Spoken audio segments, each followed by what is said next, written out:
আমার এক পরিচিত বন্ধু, তিনি জানে না কতদিন ইকামার মেয়াদ থাকিতে ছুটি লাগাতে পারবে।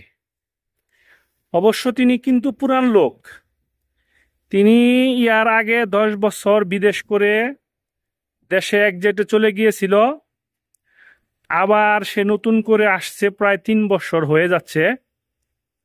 তো 3 বছর শেষ হবার পর তিনি ছুটি লাগানোর জন্য তার কফিলকে ছুটি লাগাতে বলে এবং সে টাকা সেদ্দাত করে ব্যাংকের মাধ্যমে অনলাইনে। এমত অবস্থায় সে অগ্রিম 1850 রিয়াল দিয়ে বিমান বাংলাদেশ এয়ারলাইন্সের 4 মাসের ছুটির একটা টিকিটও ক্রয় করে। কিন্তু তার যে ইকামার মেয়াদ 5 মাস আছে বা 5 মাস কয়েকদিন আছে, সে সেটার খেয়াল করে নাই বা সে নিজেও জানতো না যে ছুটি লাগাতে গেলে আপাতত 3 মাস ঊর্ধ্ব, মানে যে কয় মাসের ছুটি আপনি লাগাবেন তার থেকে এক্সট্রা আরো 3 মাসের ইকামার মেয়াদ থাকতে হবে।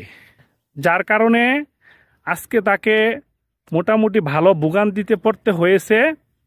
যেমন আসসালামু আলাইকুম দেশ ও বিদেশে প্রবাসী সমস্ত কলিজার ভাই ও বোনেরা, কেমন আছেন? আলহামদুলিল্লাহ, আশা করি সকলে ভালো আছেন। আমার সেই বন্ধু যে বিপদে পড়েছে, আমি চাই না আমার কোনো প্রবাসী ভাই এমন কষ্টে বা এমন বিপদে আর পড়ুক। যার জন্য আমার ভিডিওটি তৈরি করা। আমি আমার এই ভিডিওর মাধ্যমে আমার সমস্ত প্রবাসী ভাইদেরকে আমি অনুরোধ ক্রমে বলতে চাই, আপনারা ছুটিতে যাওয়ার আগে দয়া এবং অনুগ্রহপূর্বক জানবার এবং জানার চেষ্টা করবেন কতদিন মেয়াদ, ইকামার মেয়াদ থাকলে আপনি কতদিনের ছুটি লাগাতে পারবেন। এতে আপনি বড় ধরনের ভোগান্তি এবং পেরেশানি থেকে মুক্তি পাবেন। যার কারণে আমার ভিডিওটি তৈরি করা।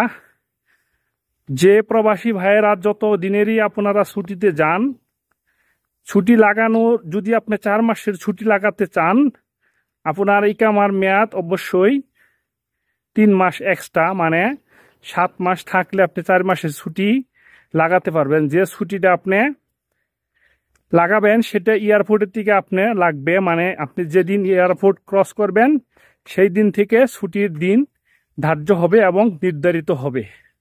কলিজার ভাই ও বোনেরা, আশা করি আমার এই ভিডিওর মাধ্যমে কিছুটা হলেও আপনারা উপকৃত হতে পারবেন।